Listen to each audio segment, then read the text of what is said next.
Crime concerns grow across Cincinnati. I don't see how the whole community is not terrified, because I am. Different parts of the system taking blame, from low bonds to officer shortages. Everybody needs to be at the table that represents the system. Well, right now, we have 910 officers. We're 150 short. We've consistently been 150 short. But solutions depend on who you ask. We still live in a tale of two cities. We hit the streets to talk with people pushing for change. You have my guys, and then there's some volunteers walking around. Police responded to the intersection of Walnut and East 6th Street. Fox 19 Now presents Cincinnati Crime, the process and the people.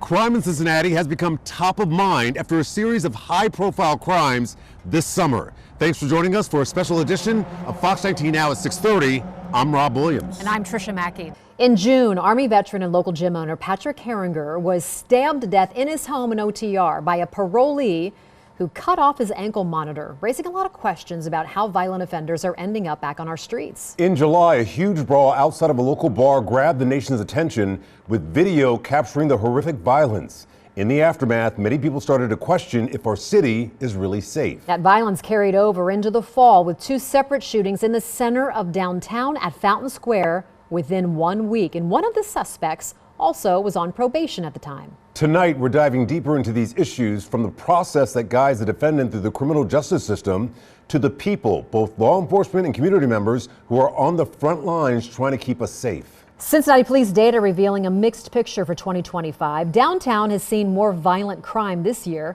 Homicides stayed flat at 3 a year, but shootings jumped from 9 to 15 and assaults rose from 26 to 38. Citywide, the trend is different. Overall homicides dropped from 65 to 60. Shootings fell dramatically from 296 to 217, and aggravated assaults are down by more than 100 cases. Dozens of city and county officials stood in a conference room along the banks of the Ohio River after that downtown brawl, saying that violent offenders need to be locked up for longer in jail. But the jail does have a capacity, and that capacity doesn't align well with the number of arrests in the county. Ken Brown is taking a closer look at what's possible for the jail and other challenges law enforcement is facing as they try to keep our city safe. We take in, our current counts are somewhere around 65 prisoners a day. We also release about 40 to 50 inmates a day. When violent offenders get arrested, they come here, the Hamilton County Justice Center. And whether they stay in jail or are released back onto your streets depends on the justice system. From September of last year to September of this year, Hamilton County filed 6,481 charges against violent offenders. The jail's capacity? Just 1,400 people. There's no way all those people can be accommodated by the jail, right? Oh no, when you have, and realize that count is likely over a year period, right? People do come in and out of jail, bonds are set. The problem goes deeper than jail space. Cincinnati police are stretched thin. Well, right now, we have 910 officers. We're 150 short. We've consistently been 150 short. We're losing between 60 and 80 a year. FOP President Ken Kober says the shortage impacts everything from response times to proactive policing, but it also takes a toll on the officers as people. It's disheartening, especially you arrest somebody on a gun charge and then you see him out 3 or 4 hours later. It's something that the officers are wondering, why are they putting themselves in that kind of danger? While getting back to full staff is no small feat, Sheriff McGuffey says bringing the different parts of the criminal justice system together could bring the city closer to a solution. Everybody needs to be at the table that represents the system, and that's law enforcement, mental health facilities, electronic monitoring, judges, probation. All of us need to be seated at the table in a very equal way. Cincinnati Police Department has partnered with a variety of state, federal, and community organizations, including the Ohio State Highway Patrol. But Interim Police Chief Adam Henney believes the system still has work to do. If we don't look into ourselves and see where we make our mistakes, and then make those changes so we don't keep repeating them. It's the accountability piece after the arrest has been made. The judges, the lack of tough sentences is making the jail just a revolving door. The judges rely on information provided about the crime itself and a suspect, but also how their decision could impact your safety. It's not a simple decision. In fact, it's a life-changing one. Alexis Martin spoke with several local judges who walk us through that process. You have to individualize the bond to this person and to what it is they're accused of and who they are. Knowing what is at risk in a person's life, I'm going to look at everything. If you or someone you love have ever been arrested in Cincinnati, these judges decide whether they sit in jail or go home while awaiting trial. But that decision is becoming more controversial than ever. We should all be in this, together to see if, if there are problems, address them as a group, and make sure that we are doing what the law tells us that we are supposed to do. Judge Janiah Trotter-Bratton, a Hamilton County municipal judge, explains that bond is not one size fits all. He was fleeing away from his assaulters. She, along with other judges we spoke to, say there's a long list of factors to consider. These factors, along with the defendant's job and living situations, are often calculated into a risk assessment score provided to judges before they see a defendant. You may have two people with the exact same charge that will get a different bond, and it is because the other factors that we have to consider may set that apart. Common Pleas Court Judge Christopher McDowell and Judge Trotter-Bratton both agreed on the importance of personalizing bond decisions. Judge McDowell says it's a decision that could change the course of a person's life. If I put somebody in jail and they lose their job, they lose their significant other, then I've actually hurt them in a way that makes them more likely to offend or reoffend. Judge Trotter-Bratton says she started live streaming her courtroom proceedings in Room A to give insight into the bond process. But you will see, defendants come out, and then I go over what the factors are, and I go over it with them so that everyone can understand that, what goes into setting a bond. She says she wanted to offer this insight after judges' decisions, specifically surrounding bonds, started getting more public attention. Republican Judge Betsy Sunderman has criticized Democratic judges, saying they repeatedly give lower bonds to violent offenders. It's very frustrating, I know, for the police officers that they keep arresting people, and it's kind of catch and release. They catch people, and the liberal judges release them right away and don't give them decent bonds. We need to set higher bonds for people who have weapons charges, for people who have violent charges, for people who have truly violent histories and they're repeat offenders. We asked Judge Trotter-Bratton about also facing criticism from her peers. I'm not going to criticize, my colleagues' bonds, myself I'm not, because I'm not there to see what this person had. Without having all that information, it is very, to me, harmful to put blame on a particular judge or a particular subset of a political, party of judges. Judge Trotter-Bratton clarified that the repeat offenders often seen are typically for smaller misdemeanors. The violence that is, being talked about in the community, those individuals, you're just not shooting somebody on Monday, get out on Tuesday, shoot somebody on Wednesday. That is just not happening. In Cincinnati's courtrooms, justice isn't just blind, it's deeply personal. I feel pressure every day to do the right thing, to do the right thing for the defendant, and do the right thing for the victims, to do the right thing for society. The question isn't whether they're being too tough or too lenient. It's whether they're being fair. And in a system where human judgment plays a significant role, that's a question each judge must answer one case at a time. We've heard from judges and law enforcement about bonds and staffing, but some residents and community leaders say Cincinnati's crime problem starts much earlier, with hungry children, failing schools, and systematic issues that create the conditions for violence. I don't see how the whole community is not terrified, because I am. Wearing a necklace with a photo of her 11-year-old son, Dominic Davis, Lakeisha McFarland carries his memory everywhere she goes. Dominic was shot and killed while just playing at Laurel Playground in November of 2023. He was one of 6 children hit by gunfire that day, and he was the only one who didn't survive. Nothing's the same without Dominic. No birthday parties, no family trips, no family gatherings, because he literally was the life of the party.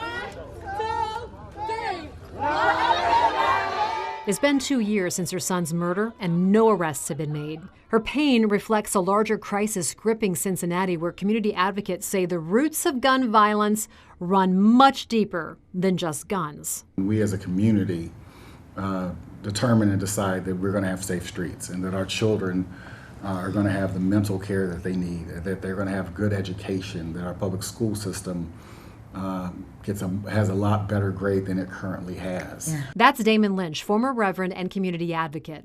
He's been present in neighborhoods for decades, serving as a former reverend, and now he also works alongside Cincinnati's community liaison, Iris Rowley, and Cincinnati Police through the collaborative agreement. Lynch and Rowley see the impact these issues have on kids every day. More than 40% of children in the city of Cincinnati, that's more than 26,000 kids, live below the federal poverty level. That's according to the most recent Census Bureau data. And over 300 Cincinnati public school students are homeless. School officials say they've seen an increase in homeless kids, which is why they're setting up a secure parking lot where families can sleep in their cars on school property. We know that sleeping in your car is not the answer. We're just trying to provide a safe space for our families while they await shelter placement. Lynch and Rowley agree it's not a permanent solution. If you have kids who are angry, kids who are hungry, kids who are abused, kids who see no hope and no future, kids who only see what's glorified is the gun and shootings, then sometimes you're going to have kids act that out. For families like McFarland's, those systematic failures have devastating consequences. She says the lack of progress in her son's case adds to her frustration.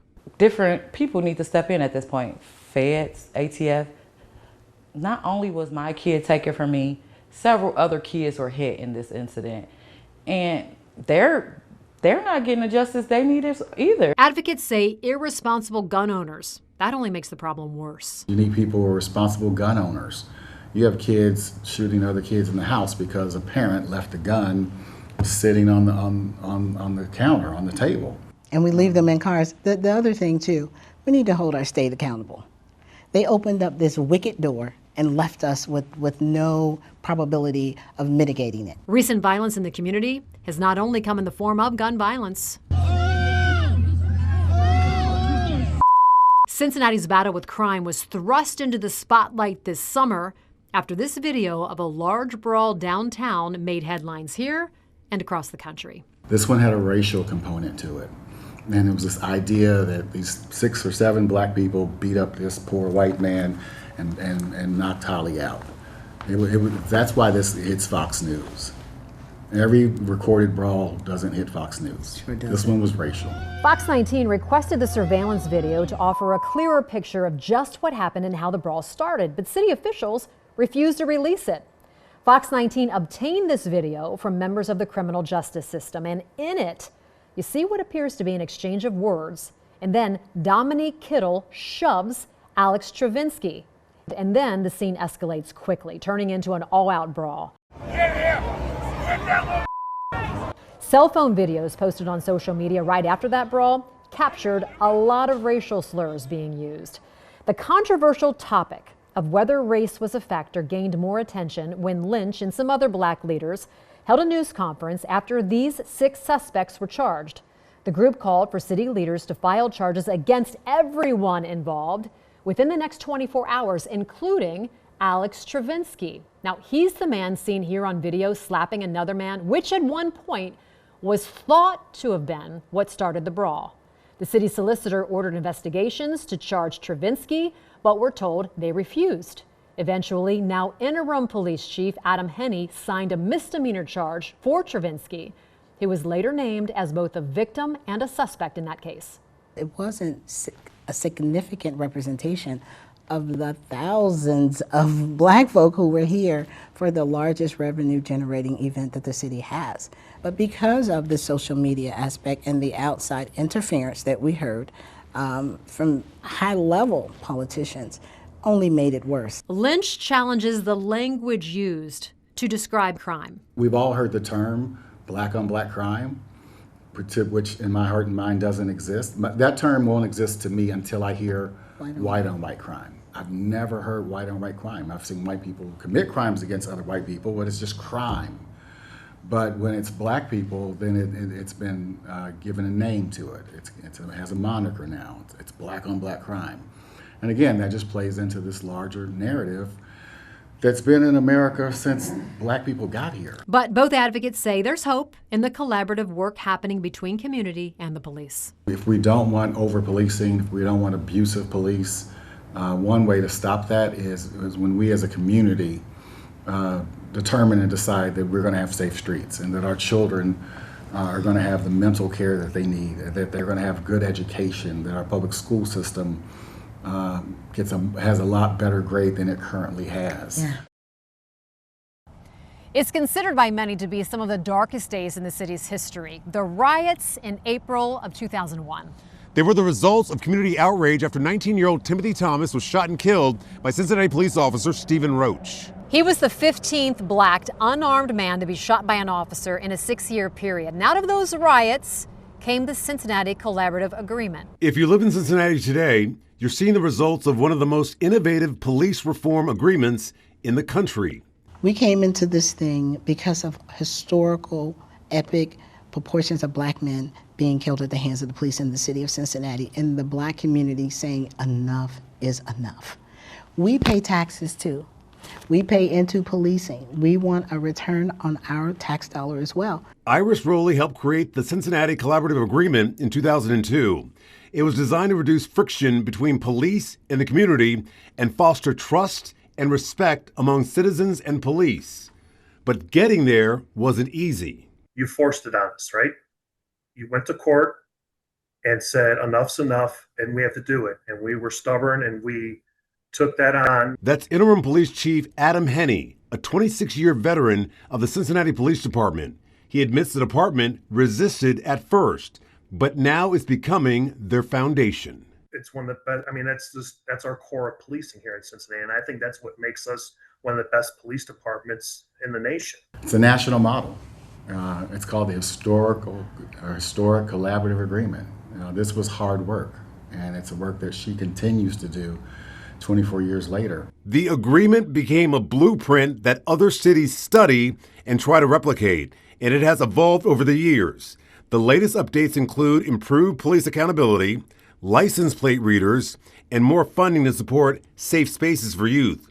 But even success stories have challenges. I think what's really guiding officers is focusing as much as they can on community-oriented policing.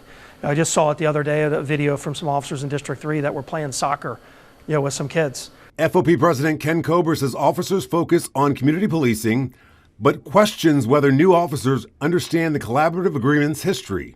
When you have officers that are new officers, have been here 3 or 4 years, that if you ask them what the collaborative agreement was or what it meant, most would likely not understand because that doesn't affect their day-to-day work. That concern about institutional knowledge extends beyond the police union. But Black people of this city, we still live in a tale of two cities. We're not getting the equity that we need. Still, Rowley says the agreement transformed more than just policing. There would be no development as it is today had we not done the hard work of the CA. People would not be moving back to Cincinnati. Rowley was hired in 2022 as the city's collaborative agreement consultant. Her job is to guide the ongoing refresh and make sure Cincinnati doesn't forget the lessons that transformed the city in crisis into a national model for police reform. 23 years after the riots, the work continues. A 13-year-old driving a stolen car while drunk. Multiple kids pulling guns at a downtown basketball court. If you live, work, or visit downtown Cincinnati, law enforcement agencies are refocusing their partnership in a new way, and it could change how safe you feel on these streets. Law enforcement and community leaders are taking a fresh look at how they fight crime, and after just 2 weeks, they say, it's already working. We have made 7 original misdemeanor arrests. We've made 8 felony arrests. And very importantly, we've recovered 3 stolen vehicles and 6 gun recoveries. Hamilton County Sheriff Charmaine McGuffey is leading this collaboration between her office, Cincinnati Police, and the Ohio State Highway Patrol, with these agencies working together so well before this effort specifically targeting downtown crime. As police agencies struggle with recruitment, as we struggle with having the numbers of people that we would like to have, boots on the ground to support these efforts, we're struggling in that arena. And we know it. The public knows it. In August, Cincinnati Mayor Aftab Pureval says deputies would help Cincinnati police officers with walking patrol in designated areas of downtown and over the Rhine.